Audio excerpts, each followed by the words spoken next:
the crocodile was chasing me down. I ran past some triceratops, and it tried to eat the triceratops. That didn't work out. Three of those triceratops just murdered that crocodile. So I was like, nice.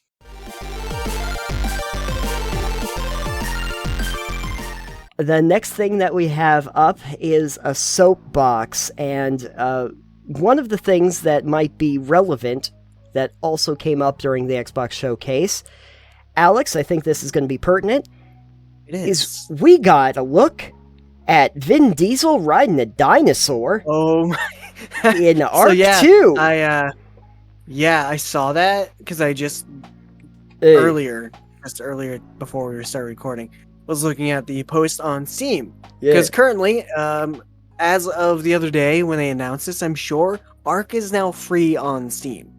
Oh, man.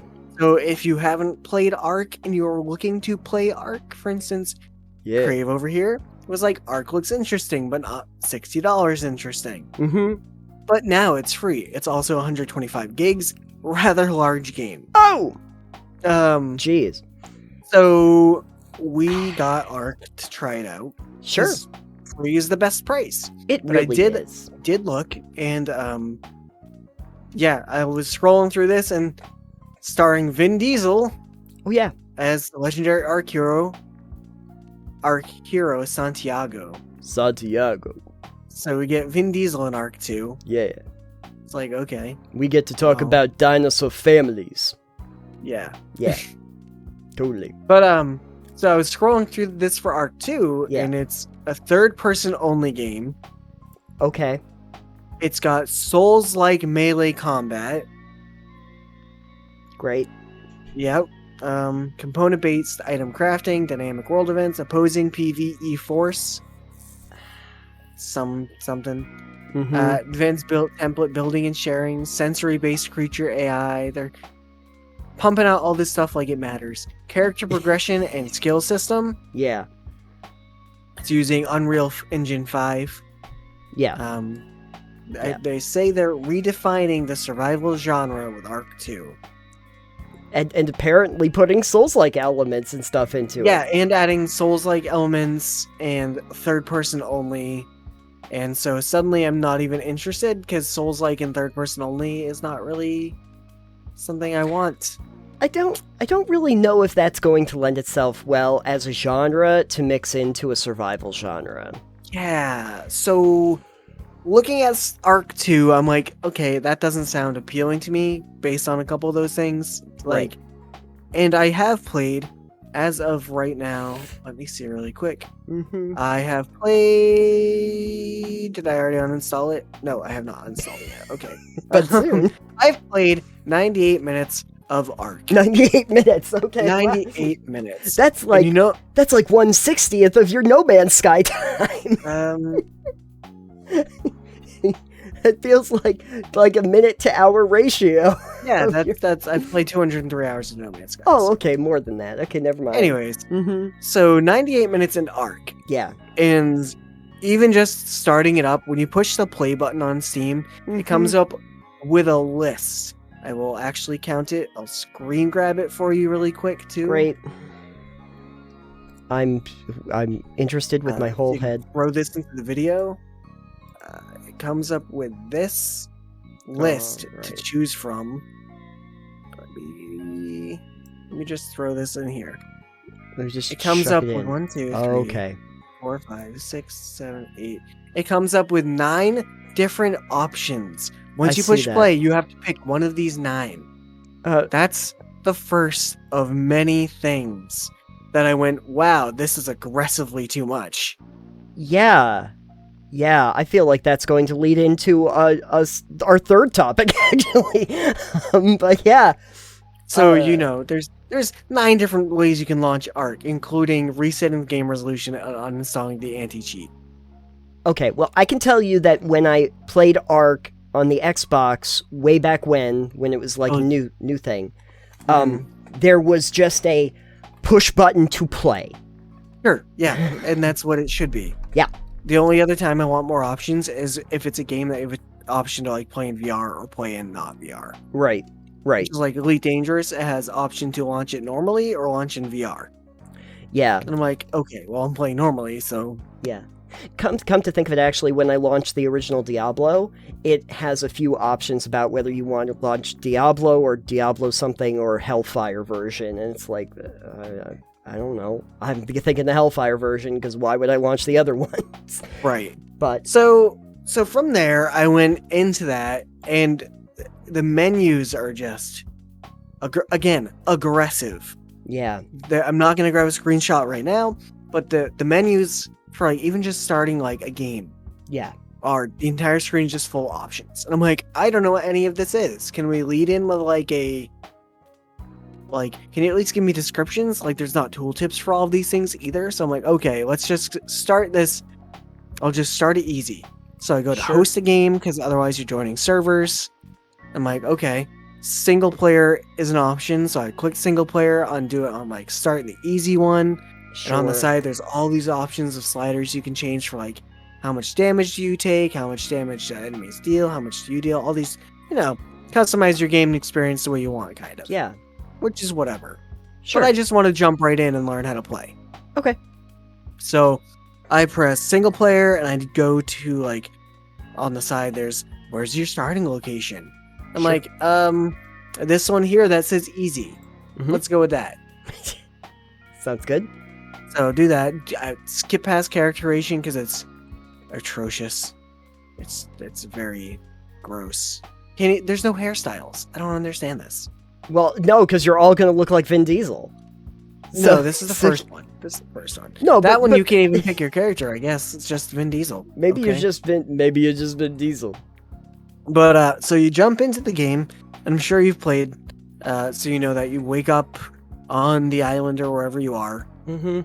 And you're naked, basically, with nothing. Yep. And there's no tutorial at all. Nope. And like, listen, I get your game is called Survival Evolved, but it is not called Survival Good Luck. Fuck you. No control options. You know? Yeah, they really wanted to make it like the Halo of survival games. Like, instead of combat evolved, it's survival evolved, right? And so I get into the game. I'm like, okay, I've played Minecraft, whatever. I can kind of do whatever. So I go around. I'm like, all right, I can punch. I can get my inventory. I'm checking out the controls I can figure out. I'm like, okay, sure. And I'm looking at the sidebar. Yep. And it's got so many different things on the side. It's got like your experience gauge, your food, your water, your oxygen. It's got your health, stamina, and then like down at the bottom, it's like I started out. It's like you're cold. And I'm like, okay, now it's got my temperature. So you've got experience, HP, stamina, food, water, and then temperature, not including if you have anything else going on down there. I'm like, all right, this is a lot. It's pretty self-explanatory, but it's a lot to survival stuff to keep track of. Yep, it is. And so I'm like, all right, cool. Let's go punch some trees, see what I can do, get some stuff. What can I do, So I start punching trees. I'm like, okay, thatch and wood. Yep. I'm walking around. I'm like, how do I get rocks? I'm like, okay, I can make a pick, maybe? And I'm looking around. I'm like, generally, if you're looking at an item you think you can interact with, it would have a prompt. Yep. In a game, right? Right? You'd imagine.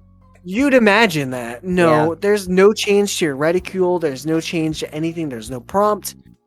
Great.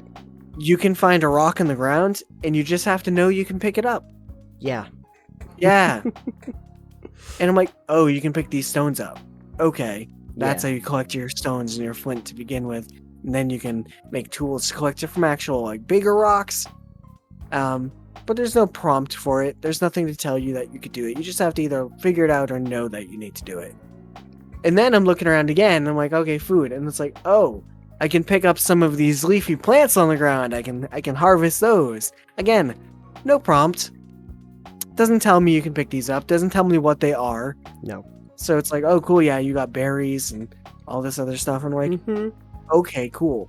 I mean, of course, before I figured all this out, I've died 3 or 4 times to a fucking crocodile. Oh, a crocodile for you. Okay. Yeah. Yeah, it was like a T-Rex for me. I wandered into the woods for like 5 seconds and just got trampled.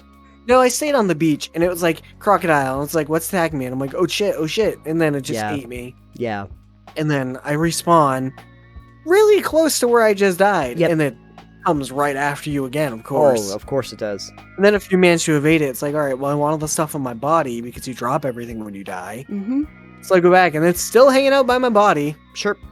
Although, I will say, if you get there when your body is still there, you can punch the shit out of your body and get the raw meat from it.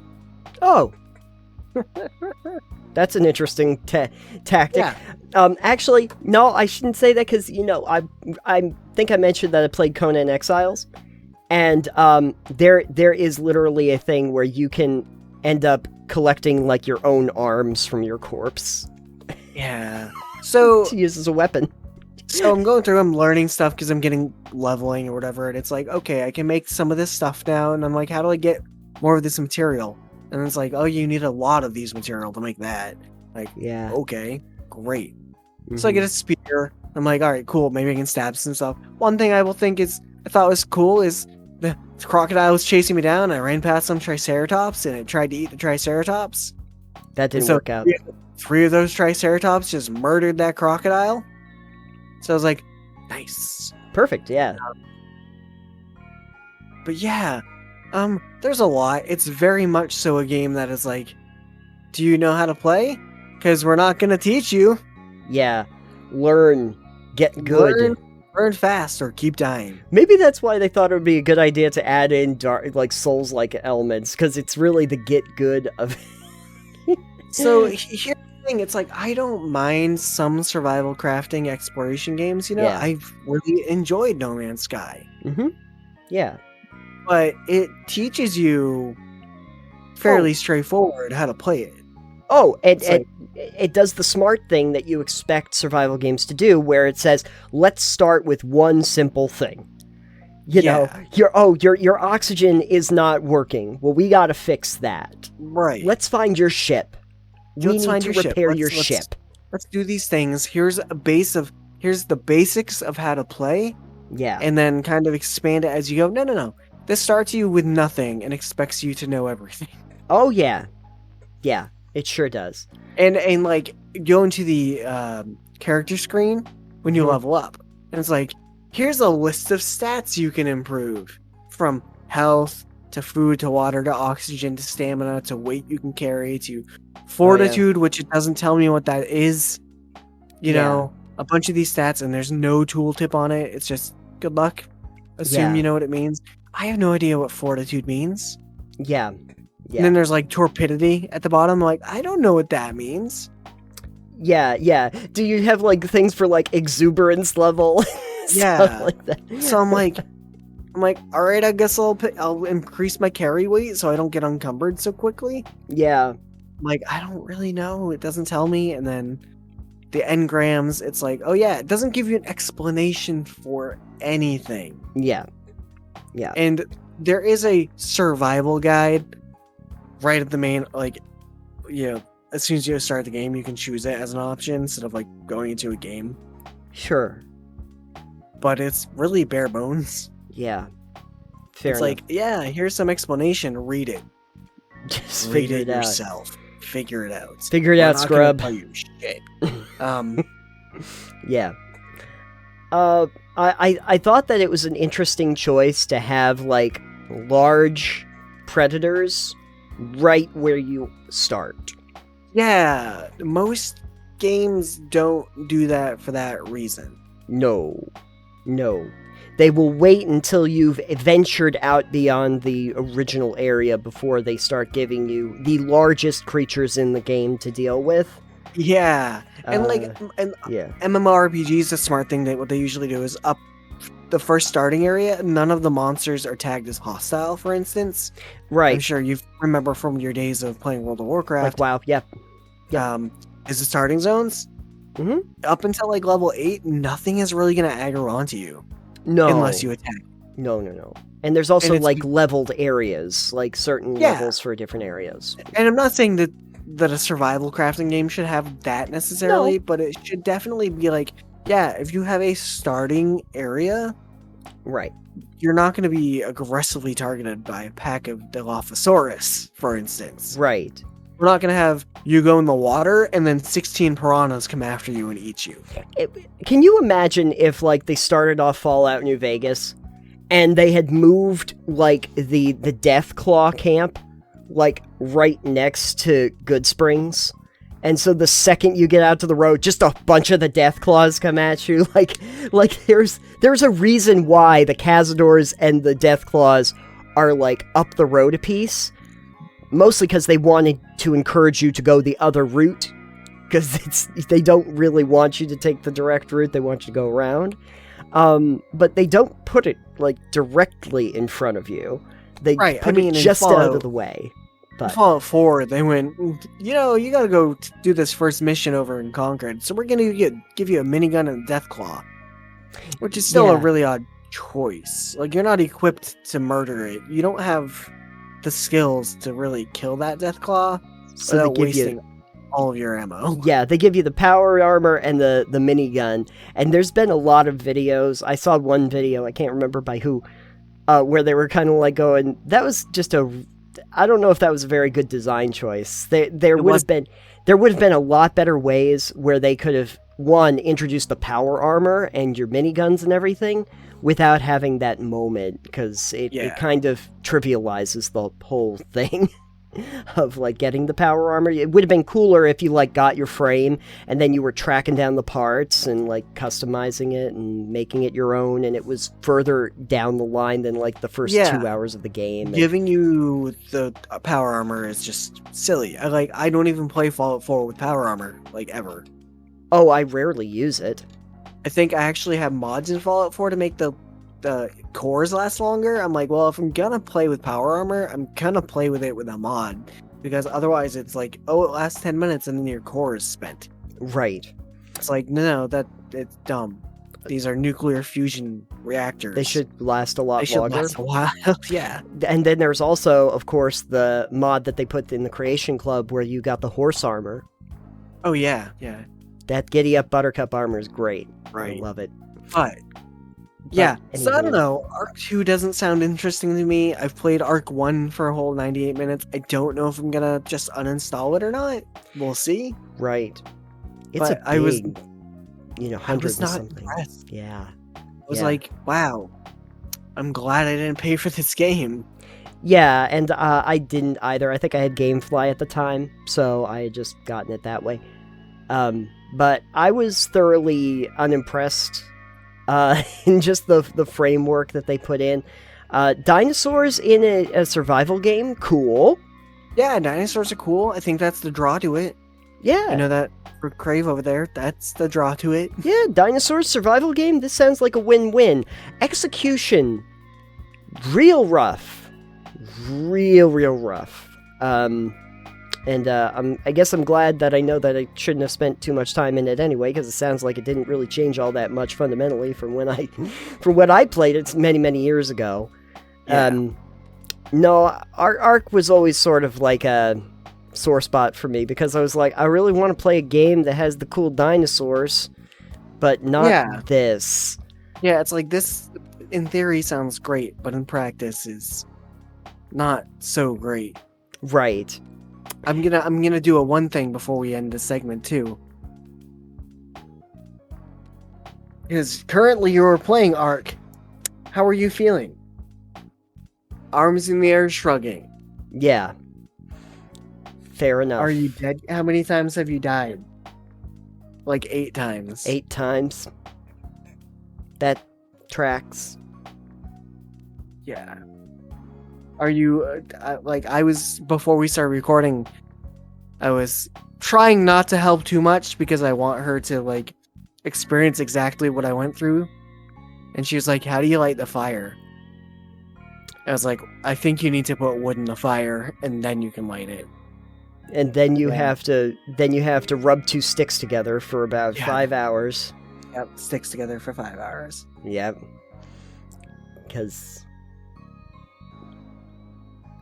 But yeah, so it's a resounding shrug. Yeah, it's the shrug of the year is Ark. But yeah, at any rate, I mean, hey, if you want dinosaurs in a game, I was playing this other one called Horizon Zero Dawn, and you get to actually fight dinosaurs, and that's fun. So is Horizon good though? I liked Horizon. Okay, so maybe you might actually. I'll tell you this: you would probably like it. It's more of like an open world. If you kind of liked Ubisoft games or you had any interest in them, it's more that model. The combat is pretty great. A lot of different options for your weaponry. You get to set traps and stuff like that. And big metal dinosaurs. Yeah, I mean, Craeve also thinks that one's interesting, Horizon. Yeah. And she really enjoys Far Cry Primal. Yeah.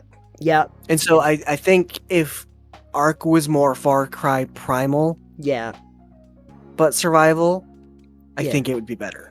I mean, let's face it, Far Cry Primal, you got to have a saber-toothed tiger friend that just went and mauled people to death. Yeah, Craeve just sends her animal out to murder people, generally. And you get to ride a woolly mammoth. Yeah.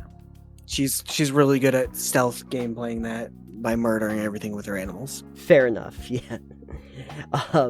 Yeah. You get to occasionally ride some metal dinosaurs in Horizon, too, so... Sure. It's fun. All right. It's good. Anyway. This is my soapbox. Survival crafting, fine, if done well, but, like, I don't want your survival to be, like, a bad experience playing it. Like, don't give me the bare minimum, or even less than that, and assume I'm going to enjoy it. I'm playing your game for fun, not for realism. Saying that you're making a survival game is not an excuse to give no direction for how to play your game, and I certainly do not appreciate the what is it, the when you see people that do like a lot of the audio mixing, the audio producing, and they have that giant board of sliders. Yeah. Don't give me that for for my survival mechanics, where I have to focus on the 50 freaking controls. Yeah. It's too much. It's too much. Mm-hmm. Or if you're going to introduce them, you got to introduce them slowly over the course of time. I can't figure them all out immediately. Yeah. Give me a 2-hour tutorial, that's fine. Yeah. Because then I can't refund your game. I get it. It's fine. Oh, but yeah. On that side note, too, I did have GOG refund my Diablo. Oh, good. Because you get like 30 days, so Perfect. That. Yeah. But spend it all on Immortal. Yeah, just spend it all on Immortal. No, actually, I think I got Sunless Skies with the money that I was. There you go. Some of it.